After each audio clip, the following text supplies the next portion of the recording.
स्वागत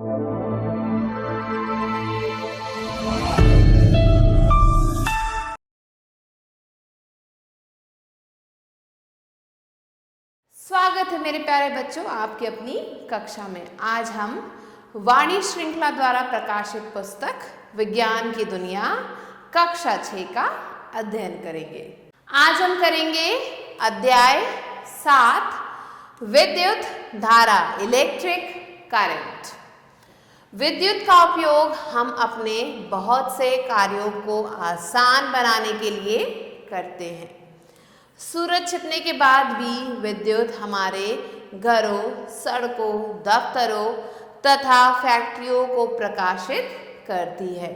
विद्युत आपूर्ति ठप हो जाने पर टॉर्च का प्रयोग करते हैं। टॉर्च में एक बल्ब होता है, जब इसका स्विच दबाते हैं तब यह प्रकाश देने लगती है।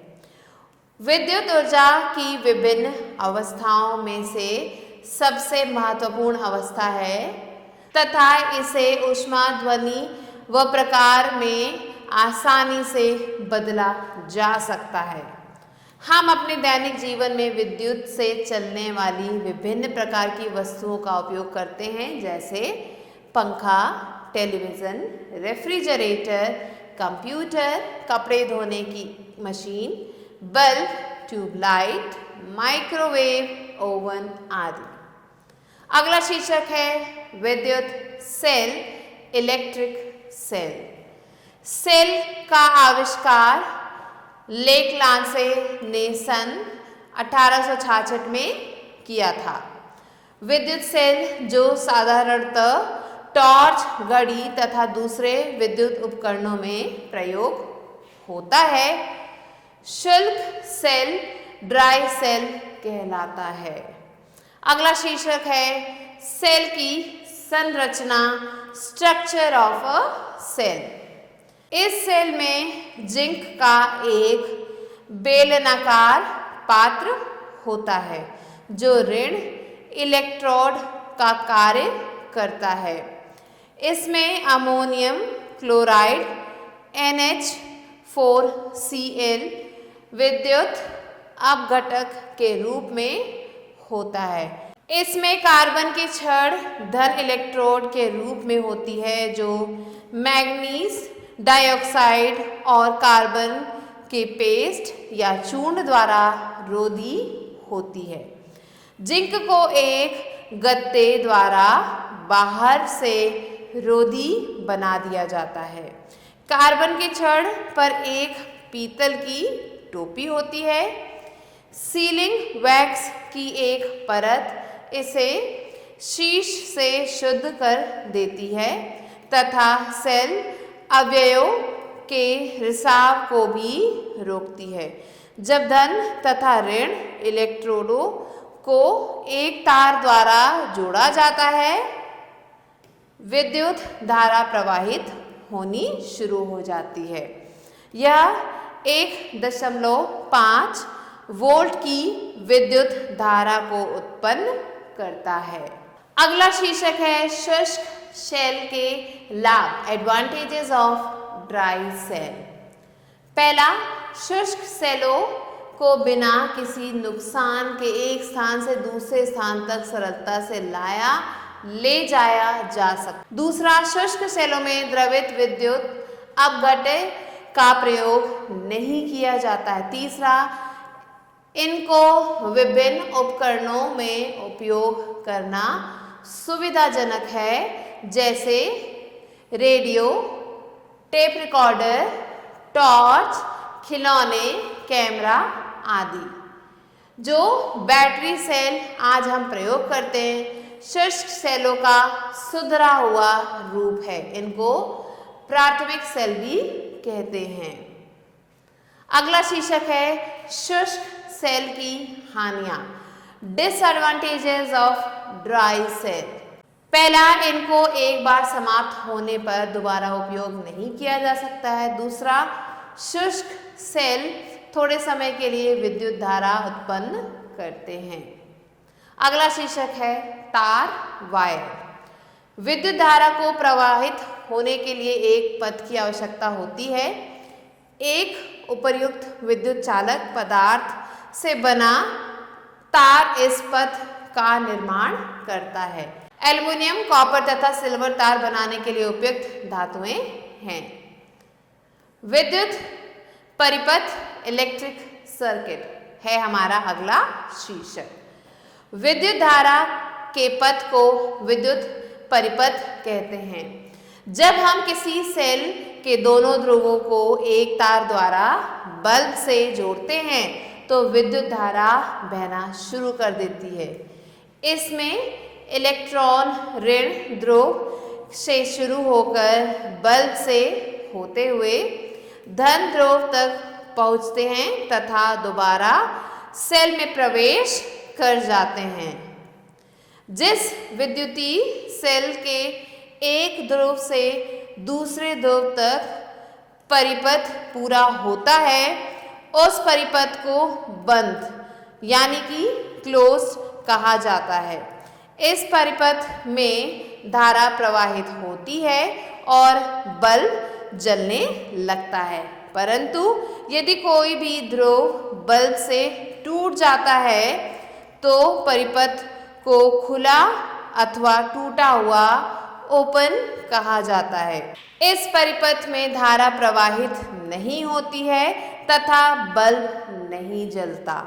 अगला शीर्षक है विद्युत धारा के प्रभाव, इफेक्ट्स ऑफ इलेक्ट्रिक करंट।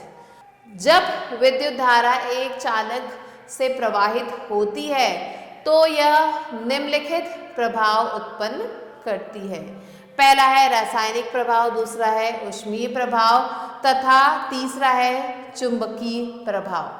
पहला शीर्षक है रासायनिक प्रभाव, केमिकल इफेक्ट। रासायनिक यौगिकों का विलयन जो विद्युत धारा प्रवाहित करने पर आयनों में टूट जाता है विद्युत अपघटक कहलाता है। जैसे CuSO4, ZnSO4, H2SO4, NaCl का विलयन, सिल्वर नाइट्रेट का विलयन आदि विद्युत अपघटक हैं। दूसरा शीर्षक है ऊष्मीय प्रभाव, हीटिंग इफेक्ट। जब आप तारों में विद्युत प्रवाहित करते हैं तो ये तार बल्ब अथवा हीट आदि को ऊष्मित करते हैं। इस प्रकार ऊर्जा प्रेस अथवा हीटर आदि को कार्य करने के योग्य बनाती है।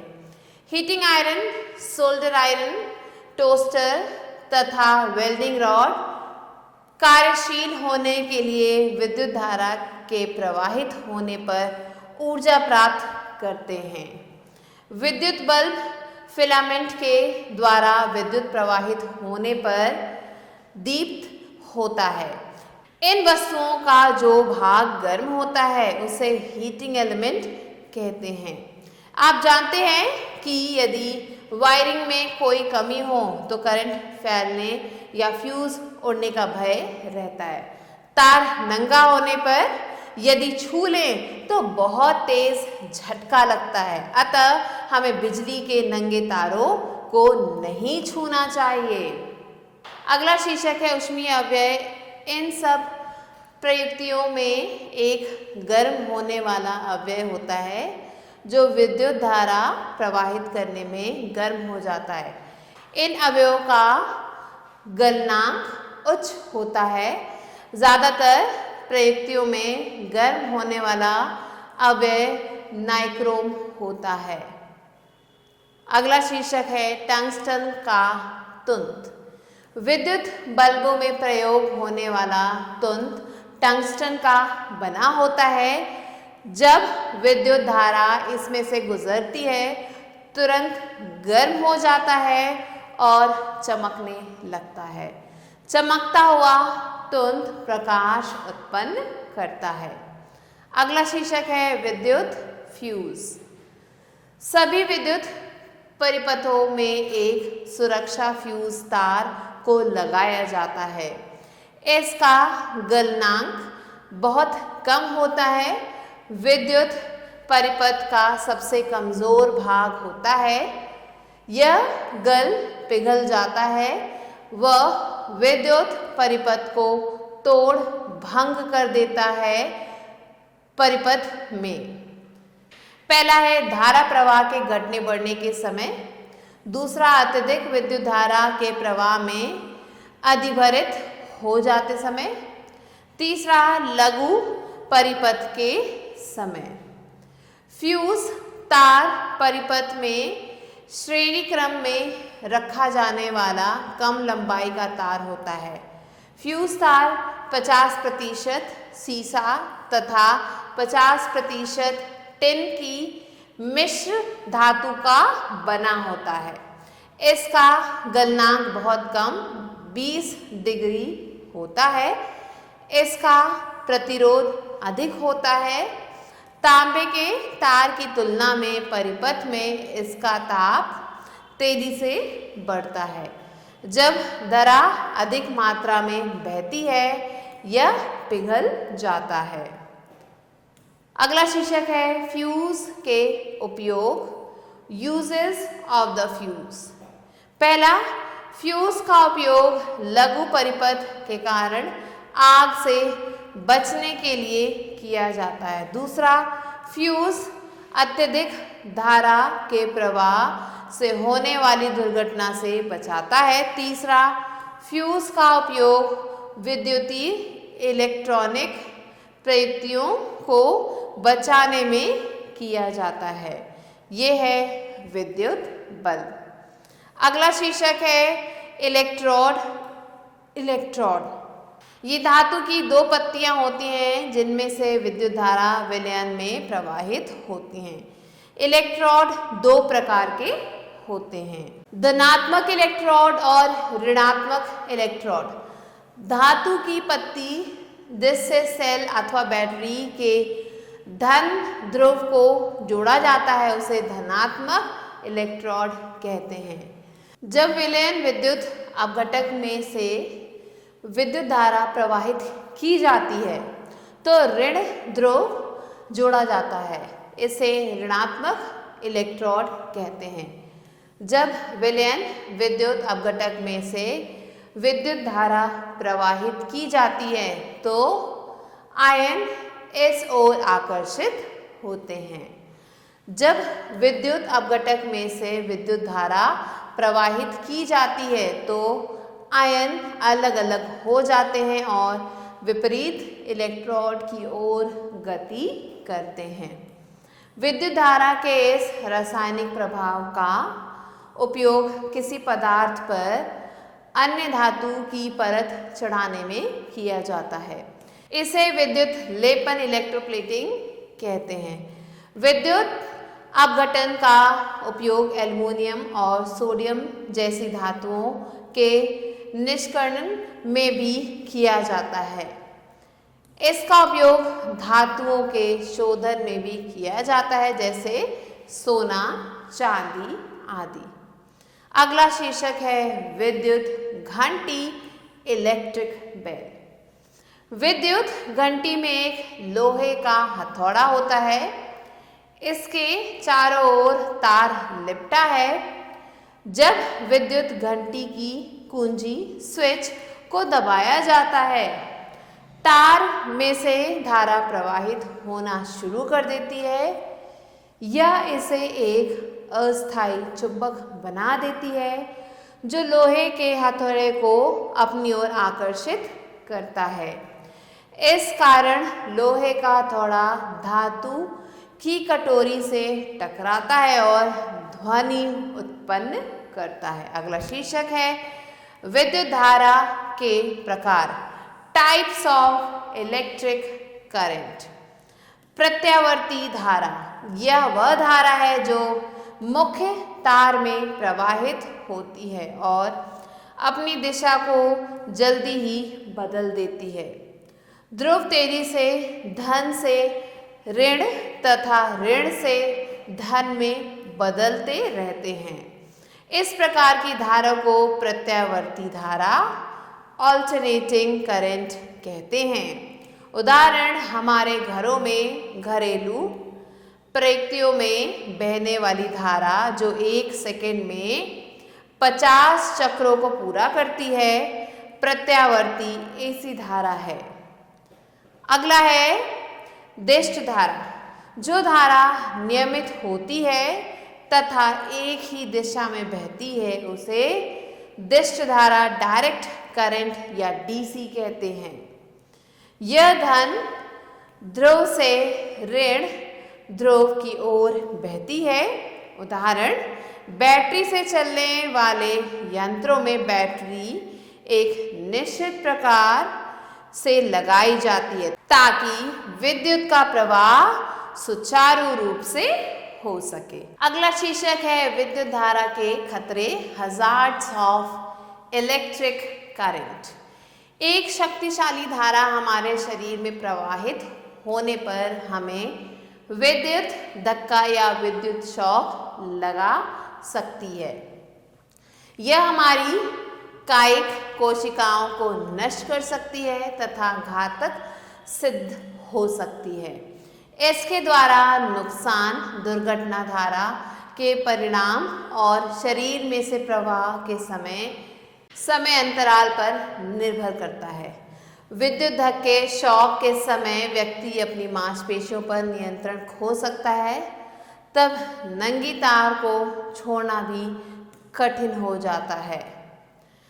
धक्के के कारण हृदय पेशियों का संकोचन अनियमित हो जाता है। तब हृदय अपनी वास्तविक लय धड़कन को प्राप्त नहीं कर सकता है।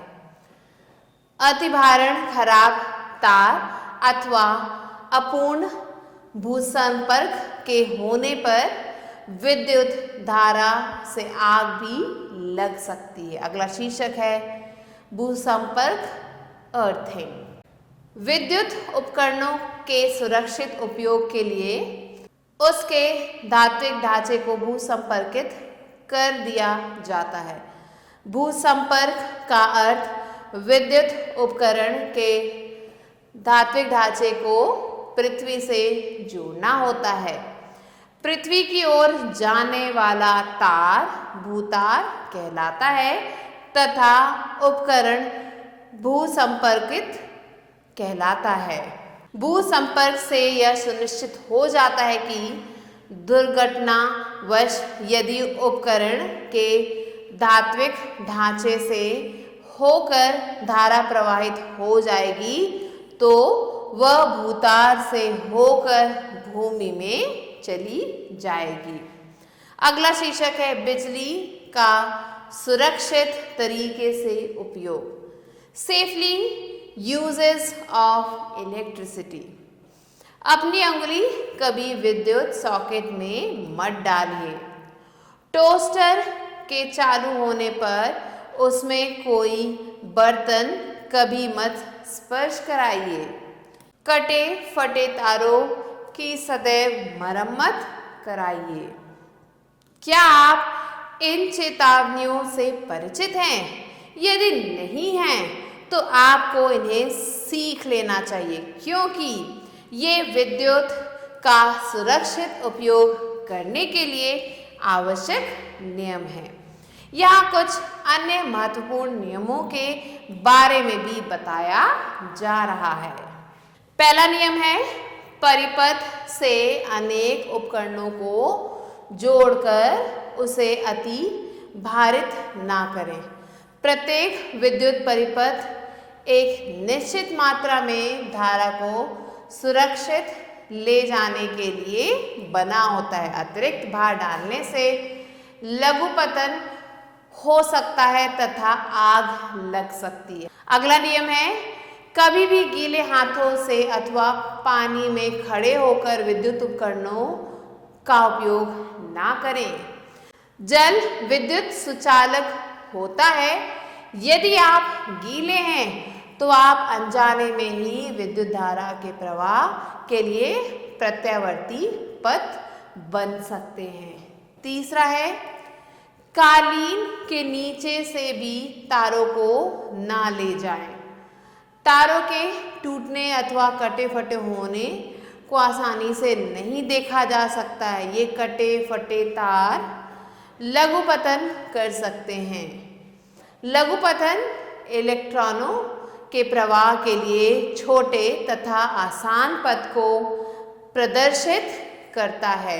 यह बहुत खतरनाक हो सकता है क्योंकि कटे फटे स्थान से प्रवाहित होने वाली विद्युत से झटका अथवा आग लग सकती है। अगला शीर्षक है परिपथ विच्छेदक, सर्किट ब्रेकर। फ्यूज जैसे परिपथ विच्छेदक परिपथ को विद्युत की अतिभारिता से बचाने के लिए है। आधुनिक परिपथ विच्छेदकों में एक स्विच लगा होता है जो विद्युत धारा का प्रवाह बहुत अधिक हो जाने पर खुल जाता है। इन परिपथ विच्छेदकों की समस्या का पता चल जाने तथा उसे ठीक कर देने के बाद आसानी से फिर से व्यवस्थित करके पुनः उपयोग किया जा सकता है। फ्यूज की बजाय परिपथ विच्छेदकों का उपयोग करना आसान होता है।